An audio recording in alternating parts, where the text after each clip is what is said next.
What's up, everybody? Welcome back to Heart and Soul. This is the first solo episode of 2024. It's just me. And I think I have something very big to share with you that maybe you've already seen on social media. I want to address first off in the beginning of this episode that if a pregnancy announcement is something that could trigger you because you're waiting or you're longing or you're I don't know, you've experienced loss like I have, and it's just not the right time, um, then please don't listen to this episode. I don't want anything to not encourage you during this. I just will be sharing our story after, having four losses, getting pregnant again, and hopefully answering any questions that maybe you might have. I've gotten a few DMs and, yeah. So if it's something that's just not going to help you out in any way in this season of life, I'm not offended. Please just skip this episode and I will hopefully hear from you next week. Um, but yes, this is so weird, by the way, because I've been doing video for the podcast this year, first year, and now I have to watch myself talk. When you're on FaceTime with someone and sometimes you just look at what you're doing and it's hard for you to focus. I'm gonna have to really not do that. Try not to do that during these solo episodes, especially because I'm just watching myself talk. But that being said, before I get into today's episode, we have a YouTube channel now. So all you have to do is go to our Instagram, and then there's a link in our Instagram bio that will go to our YouTube channel and just press subscribe. Even if you don't watch on YouTube, the subscriptions really help us just get noticed. And why do I always say us and we? It helps me get noticed and creates more listeners for this podcast. And that's always a good thing to be able to reach more people. So please subscribe, even if you're not a big YouTuber, just subscribe because you love the podcast and you want to support us. Again, us. Support me. Oh my gosh, I need to stop. Okay. Me, myself, and I.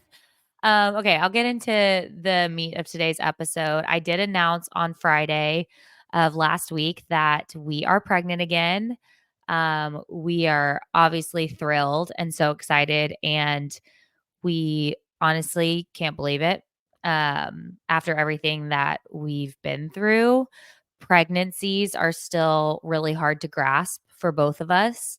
But we are taking it day by day and trying to celebrate as best as we can, given what we've been through.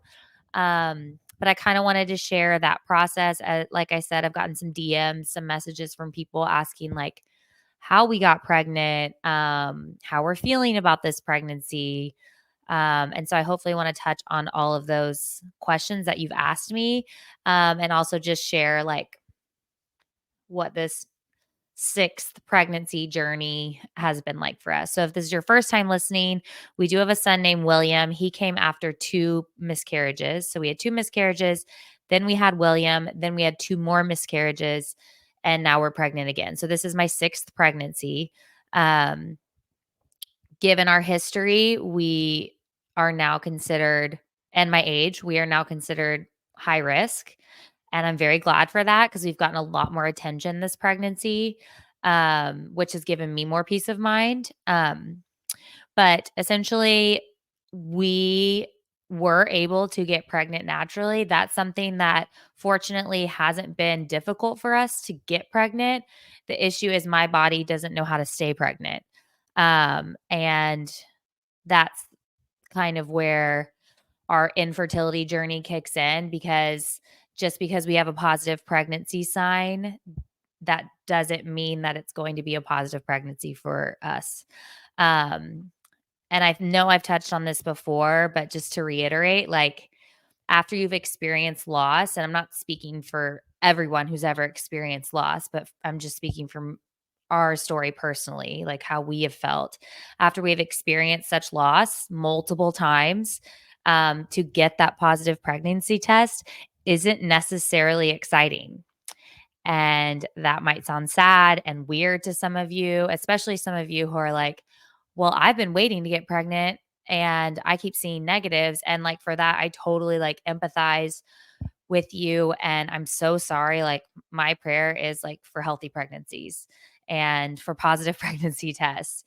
The only issue with us is when we do get a positive pregnancy test, weeks later, it tends to be more likely than not bad news and the loss of a baby. So now that we've gotten to our sixth pregnancy, we get that positive pregnancy test. And yes, initially we're excited. And I still have that feeling of like where your stomach kind of drops into your butt and you're like, is this real? And you're kind of shaky.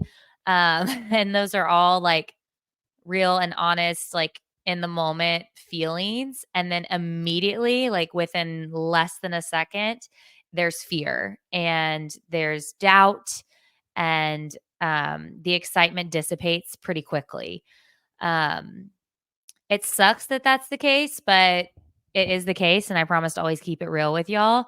So the same thing happened with this pregnancy. We found out in October that we had a positive pregnancy test in October.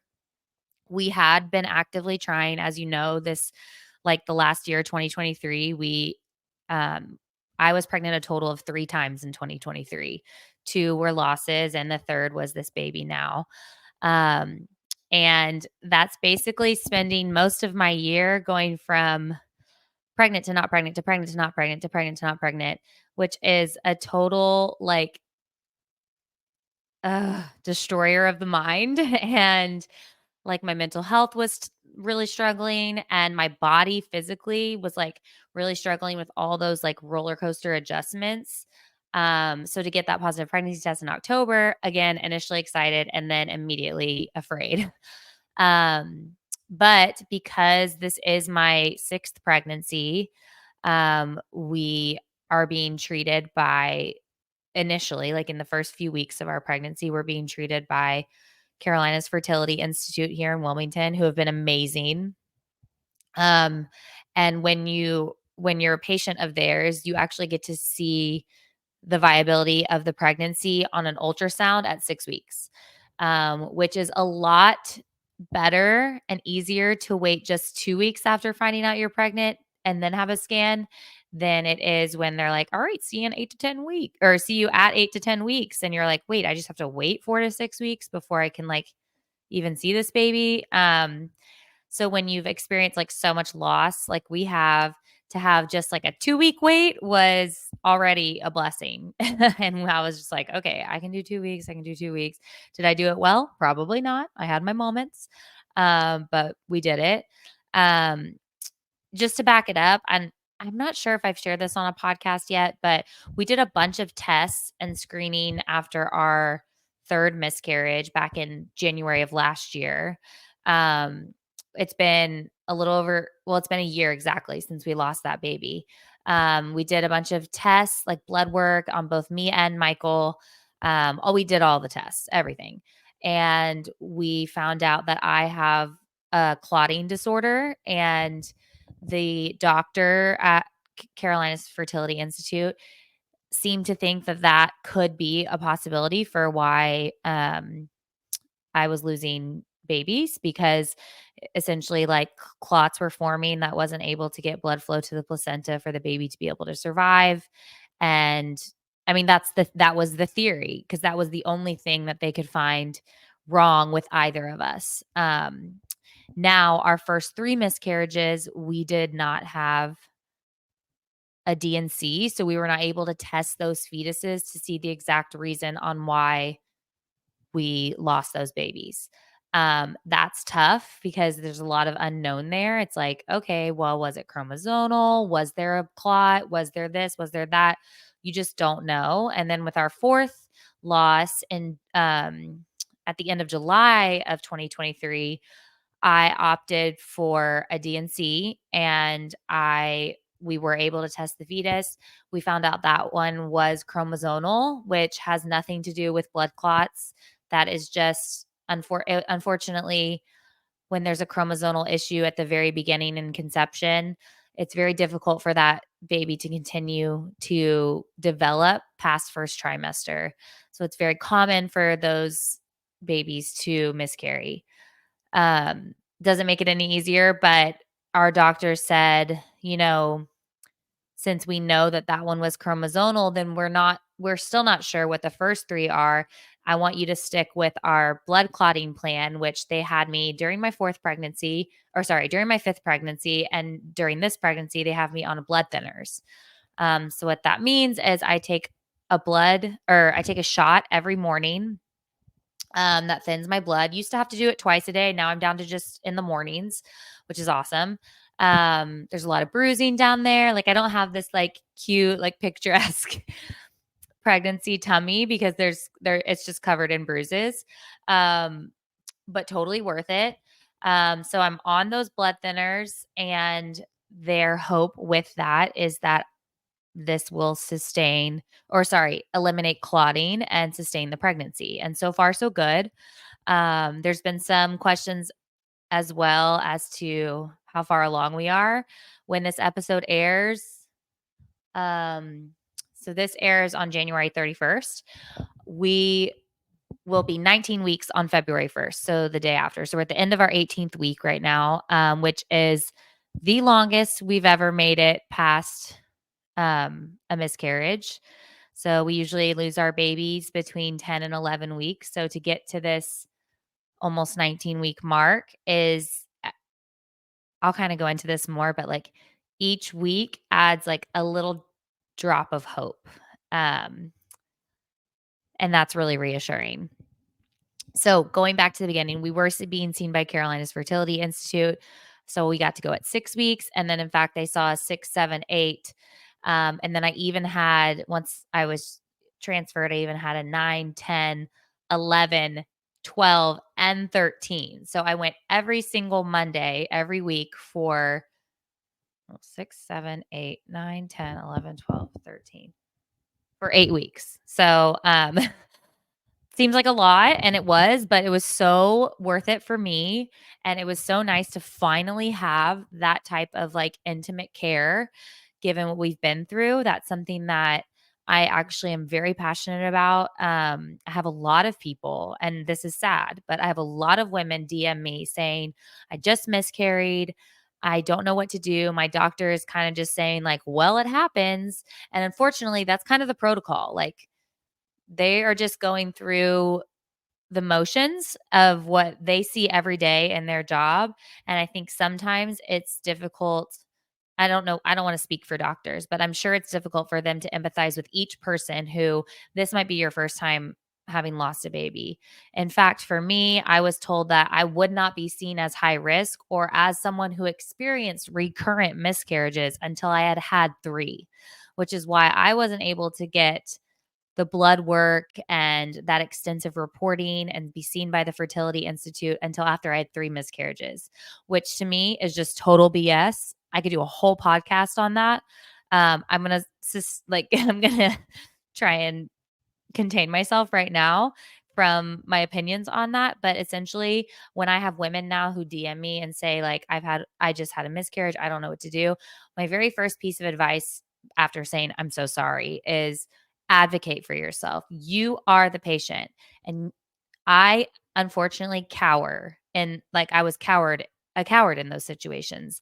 I would get the news that my baby's heart wasn't beating anymore. They put you in another room with a doctor and they kind of go through your options. And I was so like numb and like confused and didn't know how to advocate for myself that I shut up and I just did what I was told and didn't explore any more into it. And then that just continued and perpetuated into every single pregnancy I had thereafter. And it really messed with my head. So advocate for yourself.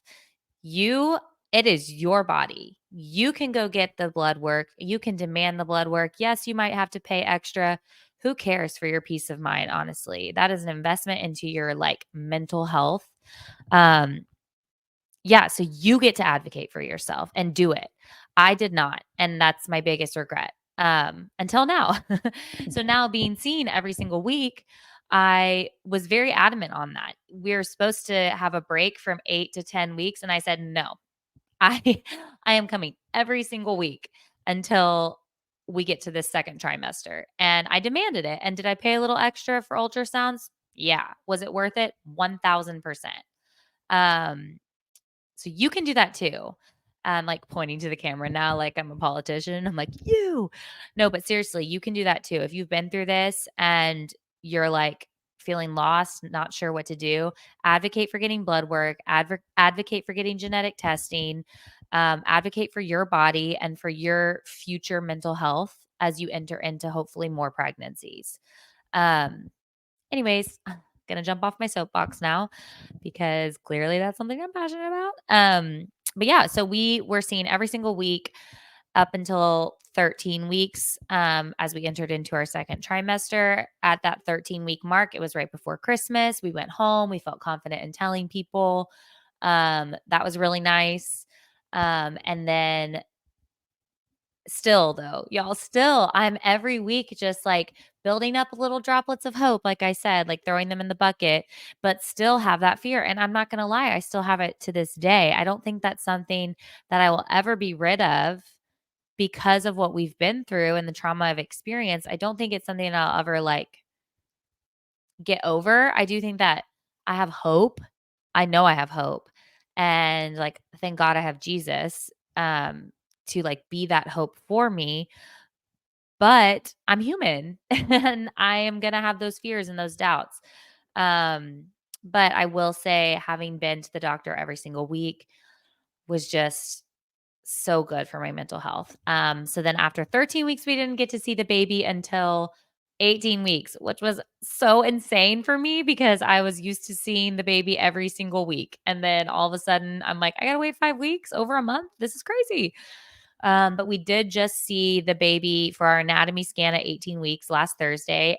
It was measuring according to its proper measurements. And yeah, everything was healthy. So after that, we felt confident enough in announcing it on social media, which I know shouldn't be such a big deal. Like, but for us, it really is a big deal um, because we, or I especially, always fear announcing and then having to announce again shortly after that we've lost that baby. I know that's really sad to say out loud, but it's kind of the thought process that I have. Um, so I just wanted to get to a place where I felt comfortable enough with this pregnancy that I was ready to announce to the world. Now, did we tell people in our close circle? Absolutely. Like the Soul Girls knew. I couldn't hide it much longer. I was starting to show. So if you saw me in person and you were in my everyday life, like you knew. But sharing it on social media is just like a whole nother thing. And if you know, you know. So yeah, now we are almost 19 weeks pregnant.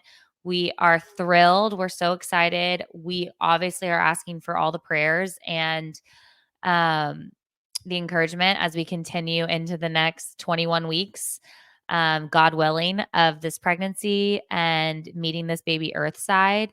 I would love to be like a resource for y'all, especially if you've experienced infertility or loss of any kind.